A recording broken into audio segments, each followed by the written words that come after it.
Hello everybody, welcome back to my channel. If you're new here, my name is Ellie Brown, and if you've been my friend for a while, welcome back. My channel is the best place on YouTube for survivors to thrive, and if you've survived something, cancer, scars, loss, physical challenges, but you still love life and you still love to have fun, I think you're really gonna like my channel. So head down to that red button, click subscribe, ring my notification bell, and every time I do a video, you'll be the first to know.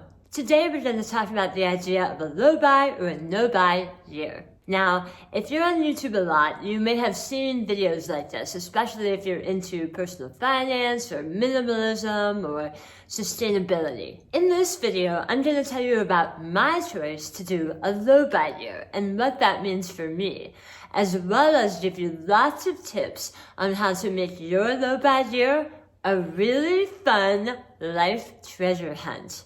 So if that sounds good to you, keep watching. Doing a low buy or a no buy year means lots of different things to different people, but essentially it means that you figure out where your pain points are in your budget and you make a concerted effort to either not buy those things at all, completely cold turkey, or not buy them brand new. This goes on for a period of time that you designate. Now, I've decided to do my low buy year for all of 2020, but if you're trying this out for the first time, you may just want to do it for a month or two and see how it goes. People choose to do a low buy or a no buy year for lots of different reasons, but usually it's because they either want to take better control of their finances, or stop a mindless shopping habit, or simply replace mindless spending with more productive habits that make them better people, like reading books, or listening to podcasts, or even starting a side business that actually generates more cash. If you've ever considered doing a low buy or a no buy year, hop down to the comments and tell me why you might want to give it a try. For me, when I really put my habits under the microscope from 2019 and I looked into my finances a little bit, I found two areas of my budget that really needed a little bit of work. And one of those areas was clothing, specifically brand new clothing. I was spending way too much money on brand new clothing, and at the exact same time, I was also spending much smaller amounts on pre-loved and secondhand clothing that I absolutely loved. In fact, when I looked in my closet, I realized I loved the pre-loved and secondhand stuff just as much as the new stuff. There was absolutely no justification in my mind for being so cavalier about handing over my money for brand new clothes with a full price sticker when I had a closet full of clothes that I absolutely loved, and lots of those items came secondhand and pre-loved. So, my first low buy rule for 2020 was no more brand new clothes. I'm only allowed to buy clothes secondhand and within my budgeted amount.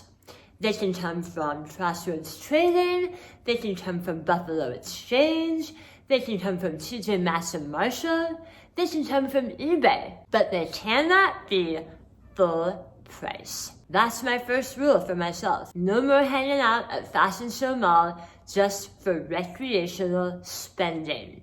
It's not a thing I'm going to do this year. Putting a cap on the amount that I'm allowed to spend immediately keeps me mindful of what I'm buying.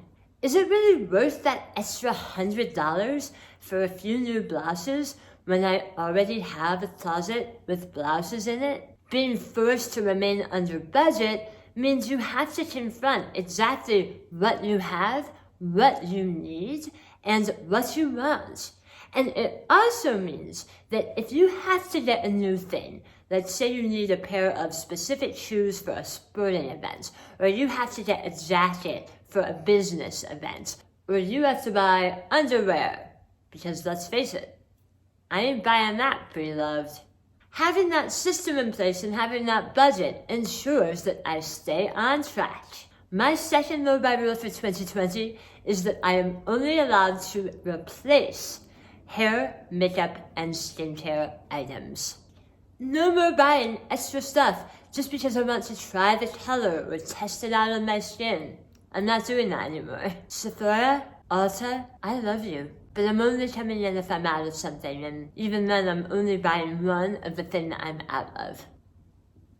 My last low-buy rule for 2020 is that I'm going to limit the amount of time that I spend shopping and scrolling mindlessly, and replace those activities with personal growth activities. This means that during my downtime, which for me is always in the morning when I'm having coffee, I have on my lymphedema pump, that means that during that time, I'm choosing, instead of scrolling eBay or shopping on Amazon, I'm choosing to watch TED Talks or watching YouTube videos about how to grow my channel or watching videos about investing and personal finance. Maybe I'm even reading a good old-fashioned book. Imagine that. Shopping and scrolling are a little bit like brain candy, you know? It's like, they're like the chocolate whoopie pies of your mental diet, and it feels so good to eat them. You're just like, yes, bring it on. Homemade. I could eat 10 of them. They're delicious. But if you eat that too fast, too hard, you're gonna get a bellyache. And it's a bellyache with serious consequences. Then you end up with a sick, skinny wallet, and you can't think straight from the chocolate coma. So I always want to make sure that I'm taking in real nutrition before I have my snack. That's what my low-buy year looks like. Now your low-buy year might look different depending on your needs and your habits. You might decide to do a no-buy year and completely not buy anything new. Lots of people do that too. Take a look through where your pain points are in your budget and decide how you could maybe formulate a system for yourself that would help you stay on track. Now, the important way to do that is to write down your rules and your budget. And whatever system you choose, just remember to enter it into your mind as a lifestyle system. That means it's just the way you do things. And that's it. There's no question about your lifestyle system. Don't think about it as a goal, because that is a surefire way to fail. As in, well, my goal for 2020 is to have a low-buy year and not buy anything brand new, but we'll see if I meet my goal. I'm not really sure. Nope. You made this contract with yourself. You either live by certain habits and systems, or you're just hoping and dreaming of living somebody else's life. Just make the decision. Once you make that decision, there's no going back. It's not a goal that you hope you meet it or not. This is a lifestyle system. It's in place and it's what you do. So that's what you do, and that's it. Now we're going to talk about all the fun you can have when you replace these negative habits like shopping and scrolling with juicy, healthy, wallet-fattening activities that you do instead. You can have so much fun getting out of your phone and into real life. Getting our faces out of our phones is one of the best things we can do. And I'm not talking about replacing work-related phone activities. If you're running a business or keeping in touch with your employer via apps on your phone, and that is an income-producing activity, by all means, do your income-producing activities. When I say get out of our phones, I'm talking about replacing the stuff that we do out of boredom. Mindless scrolling, money frittering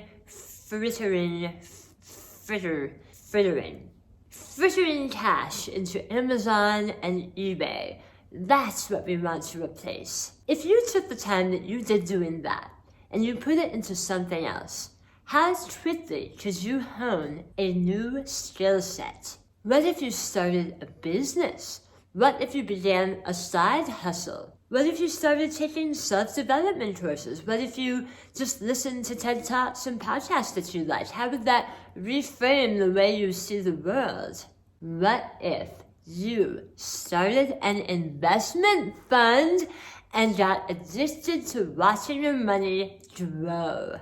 Think this through. How amazing would it be? what an impact it could have on your life to become financially sound. One of the biggest benefits of the low buy or the no buy year is that it frees up so much cash that you can use strategically. And the best thing you can do with it is just to start an investment account right now. There's other people on YouTube who say this a lot more eloquently than I, but your money can make money.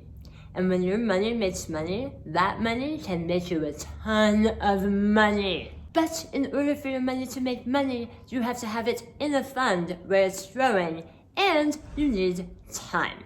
You can't touch it. Go to Charles Schwab, go to Fidelity, go to Vanguard. Choose a middle-of-the-road plan, not too risky, not too safe. Put money in that fund regularly and watch it grow. Because here's the secret. There is no handbag. There is no piece of clothing. There is no item in your house that feels better to buy than being financially sound. If you want a head start, I highly recommend this book. That's it for this video today. I hope you enjoyed it. Please subscribe, come visit me on Facebook, Instagram, and if you like this video, check out the two that I link here above. I'll see you in the next video.